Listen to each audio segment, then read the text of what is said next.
السلام علیکم ورحمۃ اللہ وبرکاتہ۔ بسم اللہ الرحمن الرحیم۔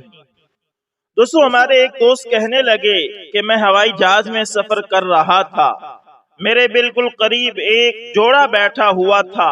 پہلے تو وہ اپنے ہی کاموں میں مشغول رہا، کچھ دیر کے بعد فارغ ہوئے تو انہوں نے مجھ سے ہیلو ہائے کیا۔ میں نے ان سے پوچھا کہ تمہارے کتنے بچے ہیں؟ تو وہ دونوں میاں بیوی جواب دینے لگے کہ ہم بچوں کی بجائے گھر میں کتا پالنا پسند کریں گے۔ وہ کہتے ہیں کہ میں حیران ہوا اور ان سے پوچھا، بھائی آپ کتا پالنا کیوں پسند کریں گے؟ اس لیے کہ وہ بچوں سے زیادہ وفادار ہوتا ہے، انہوں نے جواب دیا۔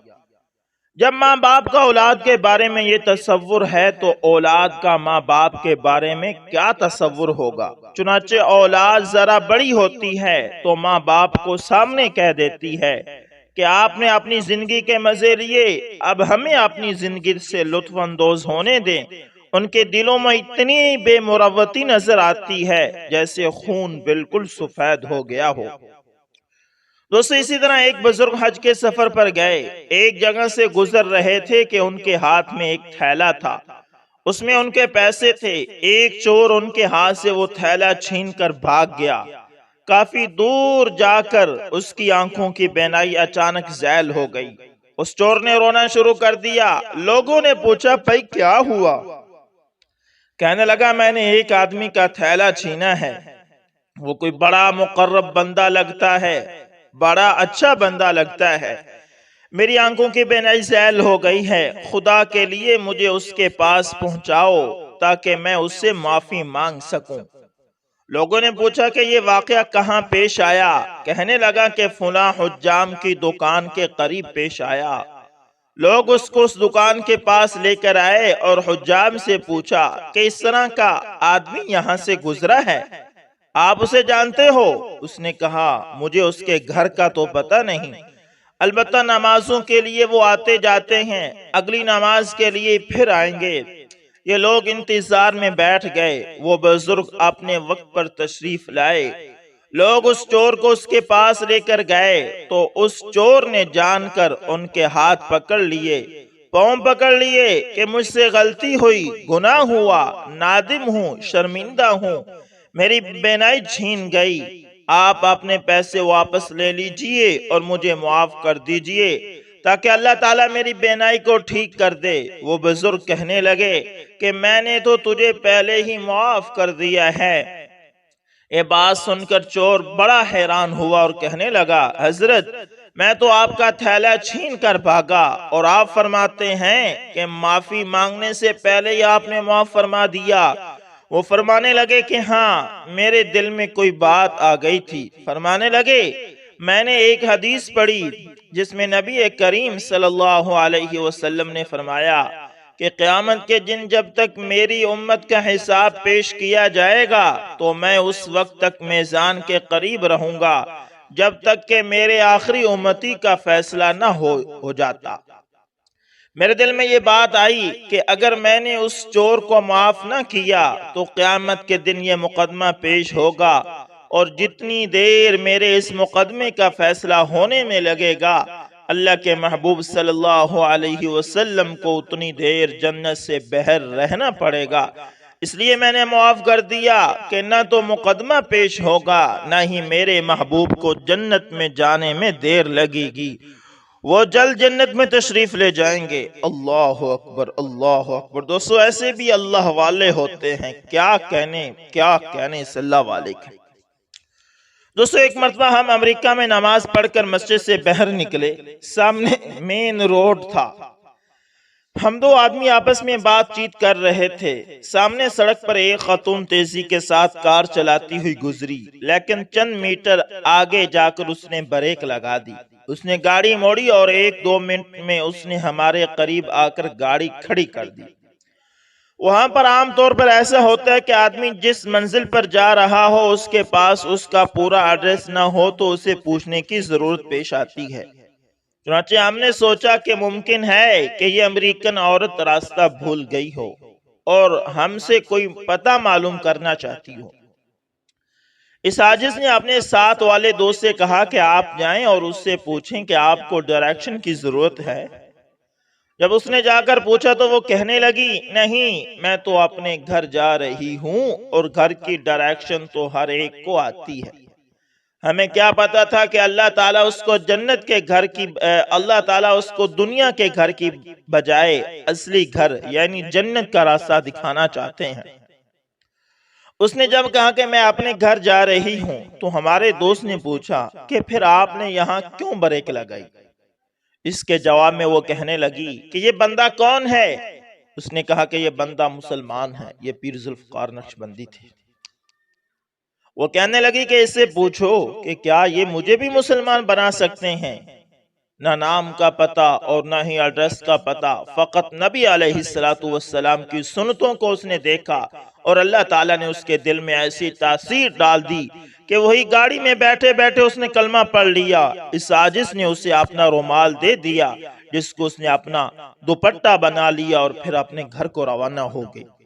دوستو اس لیے علماء فرماتے ہیں کہ جو لوگ بیرون ممالک میں رہتے ہیں وہ زیادہ سے زیادہ سنتوں کا اہتمام کریں، جو لباس ہے اس کو سنت کے مطابق پہنے، آپ کے لباس کو دیکھ کر لوگ مسلمان ہو جائیں گے۔ اللہ اکبر۔ دوستو دربند ایک شہر کا نام ہے۔ ایک تاتاری شہزادہ اپنے گروپ کو لے کر پہنچا اور مسلمانوں نے وہ شہر خالی کر دیا۔ وہ مسکرا کر کہنے لگا کہ ہماری بڑی بہادری کو دیکھ کر مسلمان ہمارا نام سنتے ہی شہر خالی کر دیتے ہیں اور خالی کر کے پھر بھاگ بھی جاتے ہیں۔ پولیس نے شہزادے کو اطلاع دی کہ جناب شہر میں ابھی تک 2 بندے موجود ہیں، ایک سفید ریش بوڑھے آدمی ہے اور ایک ان کا خادم لگتا ہے، اور وہ دونوں مسجد میں بیٹھے ہیں۔ اس نے چونک کر کہا وہ ابھی نہیں نکلے؟ بتایا گیا کہ ابھی نہیں نکلے۔ کہنے لگا کہ انہیں زنجیروں میں جکڑ کر میرے سامنے پیش کرو۔ پولیس گئی اور انہیں ہتھ کڑیاں ڈال کر لے آئی اور انہیں شہزادے کے سامنے لا کر کھڑا کر دیا۔ ان کا نام شیخ احمد دربندی رحمت اللہ تعالی تھا اور یہ سلسلہ نقشبندیہ کے بزرگ تھے۔ شہزادے نے کہا تمہیں پتہ نہیں تھا کہ میں اس شہر میں آ رہا ہوں؟ فرمایا پتہ تھا۔ کہنے لگا پھر شہر سے نکلے کیوں نہیں؟ انہوں نے کہا کہ ہم کیوں نکلتے، ہم تو اللہ کے گھر میں بیٹھے تھے۔ وہ تیش میں آ کر کہنے لگا اب تمہیں میری سزا سے کون بچائے گا؟ جب اس نے یہ کہا تو حضرت دربندی رحمت اللہ تعالی نے جوش میں آ کر کہا اللہ، جیسے انہوں نے اللہ کا لفظ زبان سے نکالا تو ان کے ہاتھ سے ہتھ کڑیاں ٹوٹ کر نیچے گرنے لگی۔ جب شہزادے نے یہ منظر دیکھا تو وہ سہم گیا اور کہنے لگا کہ یہ کوئی عام آدمی نہیں ہے۔ چنانچہ وہ کہنے لگا اچھا میں آپ کو اس شہر میں رہنے کی اجازت دیتا ہوں۔ یہ دیکھ کر تتاری شہزادے کے دل میں ہیبت بیٹھ گئی۔ کہنے لگا کہ میں آپ کو اس شہر میں رہنے کی اجازت مرحمت دے دیتا ہوں۔ چنانچہ شیخ احمد دربندی نے اس شہر میں رہنا شروع کر دیا۔ تتاری شہزادہ کبھی کبھی ان سے خفیہ ملاقات کرنے کے لیے آتا۔ اللہ تعالیٰ نے نور فراست سے شیخ احمد دربندی کو بتایا کہ ایک ایسا وقت آئے گا کہ یہ شہزادہ پورے ملک کا حکمران بنے گا۔ شیخ نے شہزاد سے کہا کہ تم مسلمان ہو جاؤ۔ اس نے کہا کہ اگر میں مسلمان ہو بھی جاؤں تو اپنے ایمان کا اظہار نہیں کر سکتا، اگر کروں گا تو مجھے قتل کر دیا جائے گا۔ شیخ احمد دربندی رحمت اللہ تعالی نے فرمایا کہ تم اپنے ایمان کا اس وقت اظہار کرنا جب اللہ تعالیٰ تمہیں حکمران بنا دیں گے۔ شہزادے نے حیران ہو کر پوچھا کہ کیا مجھے حکومت بھی ملے گی؟ فرمایا ہاں، میرے باطن کا نور بتاتا ہے کہ تمہیں حکومت ملے گی۔ چنانچہ شہزادے نے وعدہ کر لیا کہ جس وقت مجھے حکومت ملے گی میں اپنے اسلام لانے کا اعلان کر دوں گا۔ اللہ تعالیٰ کی شان دیکھیے کہ 30 سال کے بعد اس شہزادے کو حکومت ملی تو اس نے اسلام قبول کرنے کا اعلان کیا۔ اس طرح پوری دنیا میں خلافت اور حکومت دوبارہ مسلمانوں کے ہاتھ میں آ گئی۔ اسی پر علامہ اقبال نے کہا ہے آیا شورش تاتار کے افسانے سے، پاسباں مل گئے کعبہ کو صنم خانے سے۔ اللہ اکبر، اللہ اکبر۔ دوستو اسی طرح ایک صحابی رضی اللہ تعالیٰ عنہ کہتے ہیں کہ میں حضرت انس رضی اللہ تعالیٰ عنہ کے گھر گیا، میں کھانا کھا رہا تھا، انہوں نے اپنی باندی سے کہا کہ تولیہ لاؤ۔ جب وہ تولیہ لائی تو دیکھا کہ تولیہ میلا کچیلا تھا۔ حضرت انس رضی اللہ تعالی عنہ نے اس کو غصے کی نظر سے دیکھا اور کہا کہ جاؤ اسے صاف کر کے لاؤ۔ فرماتے ہیں کہ وہ بھاگتی گئی اور جلتے ہوئے تندور کے اندر تولیوں کو پھینک دیا۔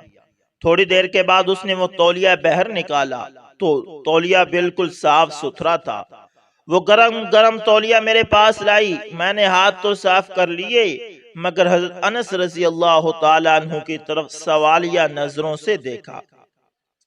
حضرت انس رضی اللہ تعالیٰ عنہ مسکرائے اور کہنے لگے کہ ایک مرتبہ نبی کریم صلی اللہ علیہ وسلم میرے گھر دعوت پر تشریف لائے تھے، میں نے یہ تولیہ محبوب عالم صلی اللہ علیہ وسلم کو ہاتھ مبارک صاف کرنے کے لیے دیا تھا۔ اس وقت سے آپ صلی اللہ علیہ جب سے آپ صلی اللہ علیہ وسلم نے ہاتھ مبارک صاف کیے، آگ نے اس وقت سے اس تولیے کو جلانا چھوڑ دیا۔ اللہ اکبر۔ جب یہ تولیہ میلا ہو جاتا ہے تو ہم اسے تنور میں ڈال دیتے ہیں، آگ میل کچیل کو کھا لیتی ہیں اور ہم صاف تولیوں کو باہر نکال لیتے ہیں۔ سبحان اللہ، سبحان اللہ۔ دوستو ایک انگریز دہریہ تھا اور ایک آنکھ سے کانا بھی تھا۔ ایک مرتبہ کسی عالم سے ملا اور اللہ تعالیٰ کے وجود پر بحث کرنے لگ گیا۔ کہنے لگا اللہ تعالیٰ موجود نہیں، وہ عالم کہتے رہے کہ اللہ تعالیٰ موجود ہے، اسی نے ساری کائنات کو پیدا کیا۔ تو یہ کافر انگریز کہنے لگا نہیں نہیں، مجھے تو میرے والدین نے پیدا کیا ہے۔ تو جب انگریز نے کہا کہ مجھے تو میرے والدین نے پیدا کیا تو وہ عالم ہنس پڑے۔ یہ انگریز پوچھتا ہے کہ آپ ہنستے کیوں ہیں؟ وہ کہنے لگے کہ اب مجھے بات سمجھ میں آئی کہ میرے اللہ نے تجھے کانا کیوں پیدا کیا۔ اس انگریز دہریے نے کہا کہ کیوں؟ کہنے لگے اس لیے کہ اللہ تعالیٰ نے سوچا کہ ایک آنکھ میں نے بنائی اور دوسری آنکھ اپنے ماں باپ سے تو بنا لے۔ یہ سن کر وہ ہکا بکا رہ گئے۔ تو اہل علم دوستو بات چیت میں بھی سوال کا ایسا جواب دیتے ہیں کہ دوسرے کو لاجواب کر دیتے ہیں۔ یعنی کہ اس عالم نے کہا کہ ایک آنکھ اللہ نے بنائی، دوسری تیرے ماں باپ نے بنائی اور ان سے وہ آنکھ ہی نہ بن پائی، یعنی تجھے بھی اللہ نے پیدا کیا۔ دوستو اسی طرح ایک بزرگ تھے جن کا نام بنان حمال تھا۔ ان کو ابن طولون بادشاہ نے بلوایا اور غصے میں ان کو بھوکے شیر کے آگے ڈال دیا اور کہا کہ میں خود بھی تماشا دیکھوں گا۔ جب انہیں شیر کے پنجرے میں ڈال دیا گیا تو شیر آیا اور ان کے قدموں میں اس طرح بیٹھ گیا جیسے کتا اپنے مالک کے پاؤں چاٹنے لگ جاتا ہے۔ وزیر بڑا سمجھدار تھا، اس نے بادشاہ سے کہا کہ دیکھو یہ کوئی اللہ کا مقبول بندہ ہے، اس سے ابھی معافی مانگ لو ورنہ اگر انہوں نے بد دعا کر دی تو تمہاری آئندہ نسل ہی برباد ہو جائے گی۔ بادشاہ نے اسی وقت ان بزرگ کو بلوایا اور اپنی پگڑی ان کے قدموں میں رکھ دی اور معافی مانگی اور ان سے کہا کہ میں آپ کو واپس گھر بھیج رہا ہوں۔ چنانچہ وہ گھر پہنچ گئے۔ اب بیوی تو سمجھ رہی تھی کہ میرے خاوند کو آج شہید کر دیا گیا ہے، لیکن جب اچانک اس نے اپنے خاوند کو دیکھا تو بڑی حیران ہوئی اور پوچھا کہ آپ زندہ سلامت کیسے واپس آ گئے؟ انہوں نے سارا واقعہ سنایا کہ یہ واقعہ پیش آیا اور بادشاہ نے مجھ کو گھر بھیج دیا۔ اب بیویاں تو پھر بیویاں ہی ہوتی ہیں۔ اس کے ذہن میں ایک بات آئی اور خاوند سے کہنے لگی کہ اچھا ایک بات ذرا سچ سچ بتانا۔ انہوں نے کہا کیا بات ہے؟ کہنے لگی کہ جب بھوکا شیر تمہاری طرف آیا تھا تمہیں ڈر تو بہت لگا ہوگا نا، تو بتاؤ کہ اس وقت کیا سوچ رہے تھے؟ انہوں نے فرمایا کہ جب شیر میری طرف آ رہا تھا تو میں اس وقت یہ سوچ رہا تھا کہ پتہ نہیں شیر کا لعاب پاک ہوتا ہے یا نہ پاک، یعنی ذرا برابر بھی ان کے دل میں خوف نہیں تھا۔ دوستو یہ تھے ہمارے اکابر جنہیں اللہ کے علاوہ کسی سے کوئی ڈر نہیں تھا۔ دوستو امام بخاری رحمت اللہ تعالیٰ کا ایک واقعہ مشہور ہے کہ ایک مرتبہ کشتی میں سفر کر رہے تھے۔ اس وقت ان کے پاس 1000 اشرفی تھی۔ راستے میں ایک بندے نے ان کے ساتھ بات چیت کرنا شروع کر دی۔ باتوں باتوں میں انہوں نے تذکرہ کر دیا کہ میرے پاس اتنی رقم ہے، بس ایسے ہی برسبیل تذکرہ بات کر دی۔ وہ کوئی بڑا شاطر انسان تھا۔ تھوڑی دیر کے بعد اس نے شور مچانا شروع کر دیا کہ میرے پاس ایک تھیلی تھی، وہ کسی نے چوری کر لی ہے، اس میں میرے 6000 دینار تھے۔ لوگوں نے پوچھا کہ وہ تھیلی کس رنگ کی تھی؟ اس نے کہا وہ اس رنگ کی تھی، کیونکہ اسے پتا تھا کہ ان کے پاس تھیلی اس کا یہ رنگ ہے اور اس میں اتنے اتنے دینار ہیں۔ جب اس نے شور مچایا تو کشتی کے سب لوگ کہنے لگے کہ سب کی تلاشی لو تاکہ پتا چلے کہ وہ کہاں ہے۔ امام بخاری رحمت اللہ تعالی سمجھ گئے۔ انہوں نے دل ہی دل میں سوچا کہ اگر لوگ تلاشی لیں گے اور انہیں میرے پاس سے تھیلی مل جائے گی تو مجھے سب لوگ چور سمجھیں گے۔ اس بندے کو پکا پتا تھا کہ میرے رشتہ دار بھی میرے ساتھ ہیں، جب ان کو تلاشی لی جائے گی اور ان کے پاس اسے پائیں گے تو لے لیں گے۔ چنانچہ انہوں نے تلاشی لینا شروع کر دی۔ جب تلاشی لیتے لیتے امام بخاری رحمت اللہ تعالی کے پاس آئے اور ان کی تلاشی لی تو ان کے پاس بھی تھیلی نہیں تھی۔ پوری کشتی میں سے تھیلی کہیں سے نہ ملی۔ اس نے اپنی جھوٹی اور بناوٹی پریشانی کا مزید اظہار کیا۔ جب کشتی کنارے پر لگی اور امام بخاری رحمت اللہ تعالی آگے چلے تو وہ آدمی آپ کے قریب آیا۔ اس نے حضرت سے معافی مانگی اور کہا، جی میں بہت شرمندہ ہوں، میں نے آپ کے ساتھ بڑی زیادتی کی ہے، آپ اچھے بندے ہیں، لہذا مجھے معاف کر دیجئے۔ حضرت رحمت اللہ تعالی نے فرمایا، میں نے تو تجھے معاف کر دیا ہے۔ پھر اس نے سوال کیا، حضرت آپ نے مجھے معاف تو کر دیا مگر مجھے یہ سمجھ نہیں آئی کہ آپ نے وہ تھیلی چھپائی کہاں تھی؟ فرمایا، جب میں نے اعلان سنا کہ تھیلی چوری ہو گئی ہے تو میں سمجھ گیا تھا کہ میں چونکہ کنارے پر بیٹھا تھا اس لیے میں نے وہ تھیلی چپکے سے دریا میں گرا دی۔ اس نے حیران ہو کر پوچھا، 6000 دینار کی تھیلی دریا میں پھینک دی؟ فرمایا، ہاں، اگر میں اسے اپنے پاس رکھتا تو لوگ مجھے چور سمجھتے۔ کیا مجھ سے کوئی حدیث کی روایت کرنا پسند کرتا؟ پھر اگر میں ایسا نہ کرتا اور چوری کا الزام مجھ پر ثابت ہو جاتا تو میں حدیث پاک کی روایت سے ہمیشہ کے لیے محروم ہو جاتا۔ میں نے روایت حدیث والی نعمت کو بچانے کی خاطر اپنے اس مال کو قربان کر دیا۔ اللہ اکبر، اللہ اکبر۔ دوستو، اسی طرح حضرت جنید بغدادی رحمت اللہ تعالیٰ کا ایک مرید بڑا پریشان ہو کر کہنے لگا، حضرت حج کا ارادہ ہے لیکن کچھ بھی پاس نہیں۔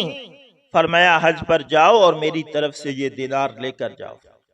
اس نے کہا، بہت اچھا۔ وہ حضرت جنید رحمت اللہ تعالیٰ سے دینار لے کر باہر نکلا۔ ابھی بستی کے کنارے پر ہی تھا تو دیکھا کہ ایک قافلہ جا رہا ہے۔ اس نے بھی قافلے والوں کو سلام کیا، انہوں نے جواب دیا۔ پوچھا، بھائی بتاؤ کہاں کا ارادہ ہے؟ انہوں نے کہا کہ حج پر جا رہے ہیں۔ اس نے کہا، میں بھی حج پر جا رہا ہوں مگر میں تو پیدل چلوں گا۔ وہ کہنے لگے کہ ایک آدمی نے ہمارے ساتھ جانا تھا، وہ بیمار ہو گیا جس کی وجہ سے وہ پیچھے رہ گیا ہے، اس کا اونٹ خالی ہے، آپ اس پر سوار ہو جائیں۔ یہ شخص اونٹ پر بیٹھ گیا۔ اب جہاں قافلے والے رکتے اور کھانا پکاتے اس کو مہمان سمجھ کر ساتھ کھلاتے۔ پورا حج کا سفر اسی طرح طے کیا۔ آخرکار ان کے ساتھ حج کر کے واپس آیا اور بستی کے کنارے پر انہوں نے اسے اتارا۔ اس کو کہیں بھی خرچ کرنے کی ضرورت پیش نہ آئی۔ شیخ رحمت اللہ تعالی کی خدمت میں حاضر ہوا، کہنے لگا، حضرت عجیب حج کیا، میں تو مہمان ہی بن کر پھرتا رہا اور اب یہاں پہنچ گیا ہوں۔ حضرت نے فرمایا کہ تمہارا کچھ خرچ ہوا؟ عرض کیا کہ کچھ بھی خرچ نہیں ہوا۔ فرمانے لگے کہ میرا دینار مجھے واپس کر دو۔ اللہ والوں کا ایک دینار بھی خرچ نہیں ہوتا، بلکہ اس میں اللہ ایسی برکت دیتے ہیں کہ خرچ کرنے کی ضرورت ہی نہیں پڑتی۔ اللہ اکبر، اللہ اکبر۔ دوستو، اسی طرح حضرت پیر مہر علی شاہ صاحب رحمت اللہ تعالی کے بارے میں ایک واقعہ مشہور ہے کہ وہ ایک مرتبہ حج پر تشریف لے گئے۔ وہ تھکے ہوئے تھے۔ حضرت نے عشاء کی نماز صرف فرض پڑھے اور سو گئے۔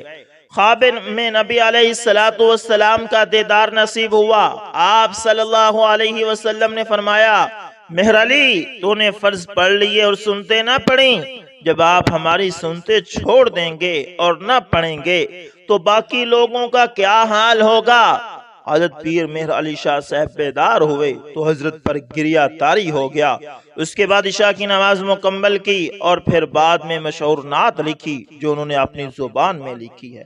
اللہ اکبر، اللہ اکبر۔ دوستو امید کرتا ہوں آپ لوگوں کو آج کے واقعات اور ویڈیو بہت اچھی لگی ہوگی۔ یقیناً اس کے اندر بہت سارے ایسے واقعات تھے جن سے ہم کچھ نہ کچھ سیکھ سکتے ہیں۔ دوستو آپ سے گزارش ہے کہ یہ جو 10 ایام تھے حج کے، یہ بہت ہی اہم تھے۔ اس کے اندر جتنی بھی ہو سکے اللہ کی عبادت کریں، اللہ کو راضی کریں، ہو سکے تو روزہ بھی رکھیں کیونکہ اس کے ایک روزے کا ثواب بہت زیادہ ہے۔ اور دوستو اپنوں اور دوسروں کے لیے بھی دعائیں کیا کریں اور تمام گناہوں سے اللہ کے سامنے توبہ کریں۔ اور میں بھی توبہ کرتا ہوں اور آپ بھی میرے ساتھ کہیں یا اللہ میری توبہ، یا اللہ میری توبہ، یا اللہ میری توبہ۔